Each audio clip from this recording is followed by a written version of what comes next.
sílẹ̀. Agbára Ọlọ́run pọ̀, ó lànà sórí òkun, owó di Jẹ́ríkò. Múra dáadáa o. Agbára Ọlọ́run pọ̀. Agbára Ọlọ́run pọ̀, ó lànà sórí òkun, owó di Jẹ́ríkò. Agbára Ọlọ́run pọ̀, agbára Ọlọ́run pọ̀, Ọwọ́ rẹ̀ dà. ó lànà sórí òkun, Súnmọ́ mi dáadáa. owó di Jẹ́ríkò. Agbára Ọlọ́run pọ̀, agbára Ọlọ́run pọ̀, ó lànà sórí òkun, owó di Jẹ́ríkò. Agbára Ọlọ́run pọ̀, agbára Ọlọ́run pọ̀, Múra dáadáa. Àwọn àdúrà yìí máa ń ní agbára yìí níbẹ̀. Jẹ́ríkò. Ó ní agbára Ọlọ́run pọ̀, agbára Ọlọ́run pọ̀, ó lànà sórí òkun, owó di Jẹ́ríkò. Agbára Ọlọ́run pọ̀, agbára Ọlọ́run pọ̀, ó lànà sórí òkun, owó di Ọwọ́ rẹ̀ dà. ó lágbára Ọlọ́run pọ̀, agbára Ọlọ́run pọ̀, ó lànà sórí òkun, owó di Jẹ́ríkò.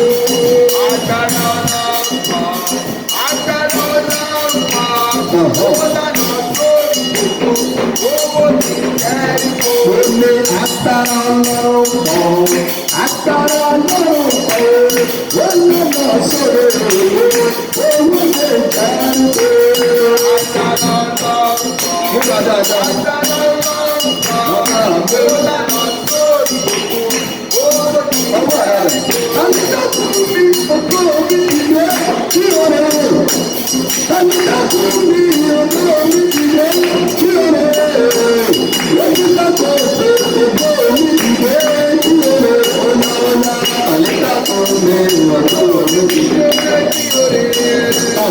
Àlékàkọ́ mi ògo mi ìwé tí ó rẹ̀. Dájúdájú ní ògo mi ìwé. Ọwọ́ rẹ̀ rẹ̀. Dájúdájú ní ògo mi ìwé tí ó rẹ̀. Dájúdájú ní ògo mi ìwé tí ó rẹ̀. Dájúdájú ní ògo mi ìwé tí ó rẹ̀. Ọ̀nà ọ̀nà.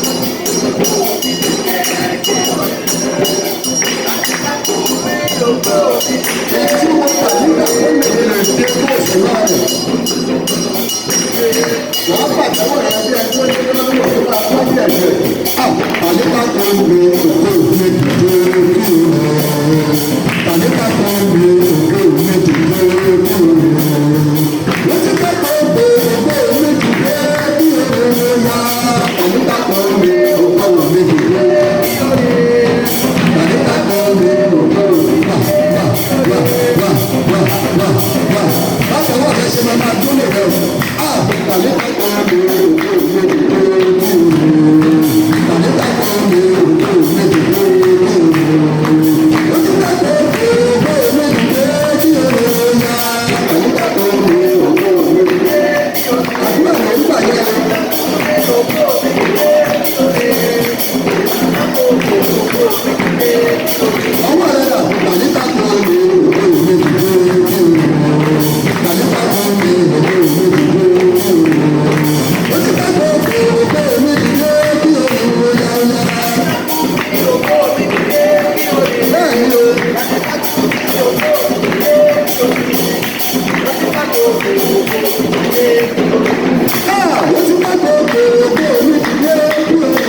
ẹ̀túká Scatter. àdúrà. In the name of Jesus. Holy Ghost. Àlá ikú òjijì lórí ayé mi. Take death. Ẹ máa túká, ẹ máa túká, ẹ máa túká, ẹ máa túká. Àlá ikú òjijì lórí ayé mi. Bọ́lá olúwa túká, túká, túká, túká, túká, túká, túká, túká, túká, túká, túká. Jésù olúwa wá. Man, fire. Ẹ pariwo lé dáadáa. Shout this prayer point very well. Àbàwọ́n ayé lára aṣọ mi. Every filthiness of darkness. Ẹ̀jẹ̀ Jésù sọ̀dá nù. Lord of Jesus, wash it away. Àbàwọ́n ayé lára aṣọ mi. Every stain of the darkness. Ẹ̀jẹ̀ Jésù yóò sọ̀dá nù. Lord of Jesus, wash Ó it yá away. ilé àbúrádá. Holy Ghost. Every stain Ẹ̀jẹ̀ Jésù yóò sọ̀dá nù. of all my Àbàwọ́n ayé lára aṣọ mi. you wash them Ẹ̀jẹ̀ away. Jésù yóò sọ̀dá nù. You wash them away by the blood of Lára aṣọ mi. You wash them away by the blood of Jesus. All my garment. Every stain Ìwọ ló of the yà àdúrà dark. yá o. You wash them away by the blood of Jesus. Every stain of the dark world. Nǹkan wà tí ayé dà sí aṣọ rẹ. There is Ó something ní nígbà tí bàbá bá ti wọ̀ ọ́. that anytime you Àwọn wear èèyàn náà pa ọ́ ti ṣe. that people will Ẹ̀jẹ̀ Jésù gbé dànù. use the blood of Jesus to wash it away. The blood of Jesus wash every stain of the Jésù olúwa wá. nail fire. Ọwọ́ tí ń bọ́ṣọ lára mi lójú ọ̀la. Every hand that removes clothes from my body in the Láti night. sọ mí sí òòrùn. Come into a naked Ó yẹ ìjóná dáná. Àdúrà dá. in the name of Jesus. Dáná sí owó yẹn. Ọwọ́ tó ń bọ́ṣọ lára rẹ. Tó ti ń lára rẹ ní òòrùn lójú ọ̀la. Ọwọ́ yẹn tó máa jóná.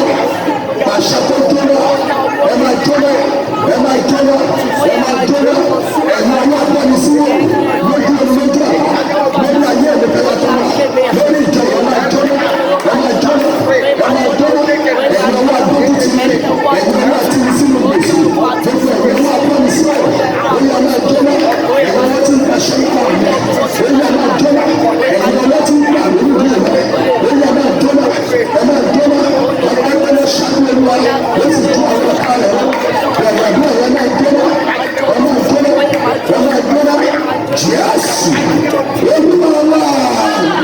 Fire. Múra dáadáa ìran tó dìbò nìyẹn o. Very, very well. It's a very deep Orí privilege. èèyàn tó bí ọjọ́ ìbí ìlú ló fi àwọn àdúrà yẹn fún Today is God, man of God's birthday. That's why I'm mo this fi fún ọ prayer. ní gíìsì ayé rẹ ni. I'm giving you the gift of your Ẹ destiny. pariwo ilé dáadáa. Shout this one very well. Èpè ọjọ́ ìbí mi. The cause of my birthday. Èpè ọjọ́ ìbí lórí mi. Cause of the day of my birth upon my Àwọn life. ní mistake nìyẹn fi bí. Bàbá ẹ̀ mistake. Some people, they were giving birth to by mistake. Wọ́n ọ̀rẹ́ dì kó tó bí. We're not ready before they give birth to Táìmù something. kan bí gan, ó pẹ́ sí táìmù tí ò sí nǹkan kan. That time they were giving birth to was Àwọn an ìṣẹ̀lẹ̀ kan artifact. ṣẹlẹ̀ tí ò wà ní sẹ́ǹtì gan. Even occurrence that happened during the person's birth. Pépé àwọn èpè inú From inner cause tàbí èpè ẹnu. or the mouth, the mouth Nígbà wọn cause. lọ bí sí táìmù. And they gave birth to such person at that time.